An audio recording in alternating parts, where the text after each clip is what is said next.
You're spending over $100 a month to rent access to your own files, your own photos, your own passwords. A $200 mini PC can replace all of it. Here's how. Add up what you pay for cloud storage, password managers, streaming, photo backup, and VPN. For most people, that's $80 to $200 a month. Here's a conservative breakdown. Google Drive, 1Password, streaming, photo backup, notes, music, VPN, backups. That's $79 before you add any extras. And here's the part nobody talks about. Google can lock your account over an automated policy flag. Suddenly your photos, your docs, your emails are gone. You don't own rented data. What if you replaced all of that with a single quiet box on your shelf for a one-time cost of about $200? You don't need a server rack. A mini PC the size of a paperback book has enough power for a dozen containers running at once. An Intel N100 is the sweet spot. 4 cores, 6 watts, fanless. 16 gigs of RAM gives you headroom for every service in this guide. The whole thing idles at 10 to 15 watts. The Beelink EQ12 or S12 Pro runs $130 to $180, near silent, tiny footprint, and it sips power. That's our recommended starter. OS and configs go on the internal SSD for speed, media, photos, and bulk data go on a cheap external drive. Keep costs down where it counts. Running cost, about $5 to $10 a month in electricity. Compare that to $79 in subscriptions.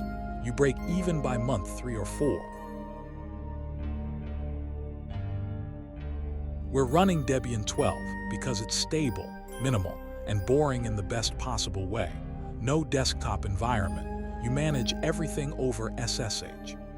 Install Docker from the official repo, not the Debian package. The Debian version is outdated. This gets you Docker Engine and Compose v2 in one shot. UFW locks down the firewall to 3 ports, SSH for management, 80 and 443 for the reverse proxy. Nothing else gets in.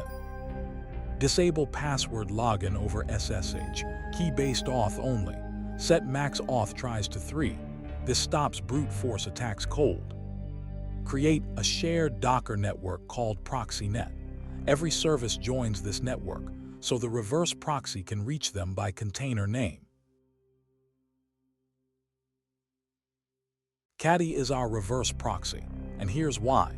It provisions and renews HTTPS certificates from Let's Encrypt with 0 config. You point a subdomain at a container, and encryption happens automatically. The entire Caddy file is this simple. Subdomain on the left, container name and port on the right, 2 lines per service.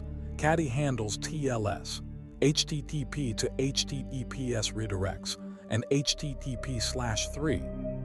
Traffic comes in on port 443. Caddy looks at the subdomain and routes to the right container. Only one entry point, one set of certs, one place to audit. Start Caddy and it's live. Navigate to any subdomain from outside your network, and you should see a valid HTTPS certificate. First up, Vaultwarden. It's a lightweight Bitwarden-compatible server written in Rust. Uses about 50 megabytes of RAM. Every official Bitwarden client works with it. The Compose file fits on one screen. Set your domain. Disable public signups after you create your account, and generate a random admin token with OpenSol. Generate your admin token like this, 32 hex bytes. Paste it into your Compose file and never share it. Critical step, create your account. Then set signups allowed to false and restart. An open Vaultwarden instance on the internet gets found and abused within hours. Deploy, hit the URL, and you've got a fully encrypted password vault running on your own hardware. Install the Bitwarden browser extension, point it to your domain, and migrate.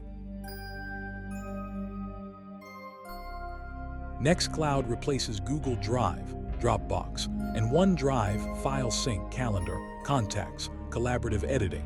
It's the Swiss Army knife of self-hosting. Nextcloud runs alongside MariaDB for its database. The database lives on an internal-only network, so it's never exposed. Only Nextcloud joins the proxy network. Caddy forwards to Nextcloud over the proxy network. Nextcloud talks to MariaDB on a separate internal network. Your files live on a mounted volume. Install the Nextcloud desktop client on your laptop and the mobile app on your phone. Your files sync across everything, same as Dropbox, except you control the server. Jellyfin is a free, open-source media server. No accounts, no telemetry, no premium tier. Your movies, shows, and music stream to any device. Mount your media folder as read-only. The device's line passes through your Intel GPU for hardware transcoding. An N100 can transcode 2 4K streams at once with quick sync. Check that your GPU device exists. If you see render D128, hardware transcoding is available.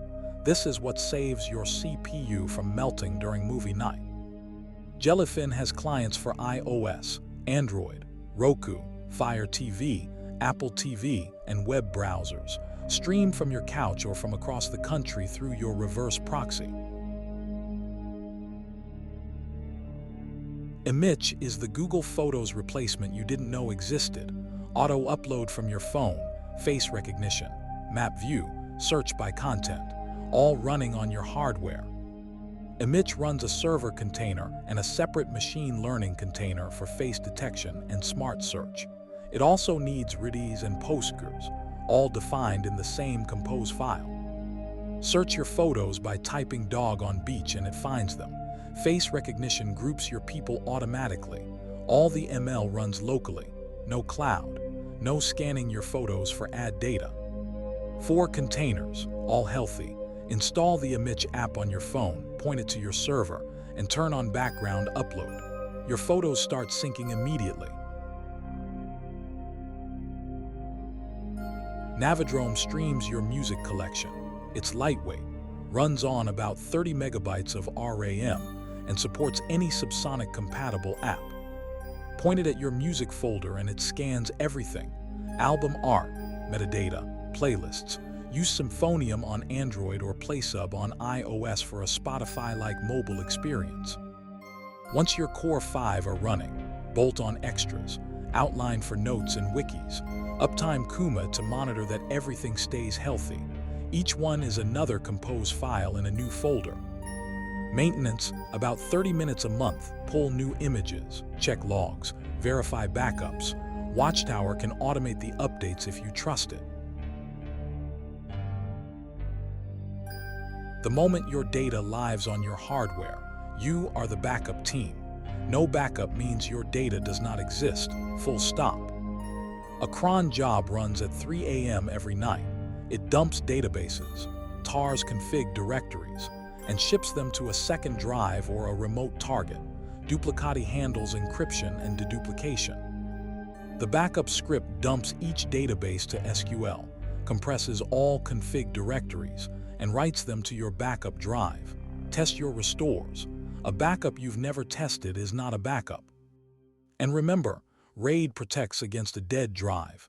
It does not protect against accidental deletion, ransomware, or a bad update corrupting your database. Keep copies off device. 8 services, 30 days uptime, all behind one reverse proxy on a box that costs $10 a month to run. You went from $79 a month to $10. That's $750 in your first year, over $1,000 in year 2, and you own every single byte. No company can lock your account. No service can raise your price. No algorithm is scanning your photos. This is what owning your data feels like. Full step-by-step guide with every compose file, Caddy file, and backup script is linked below. If this saved you money, subscribe. I'll see you in the next one.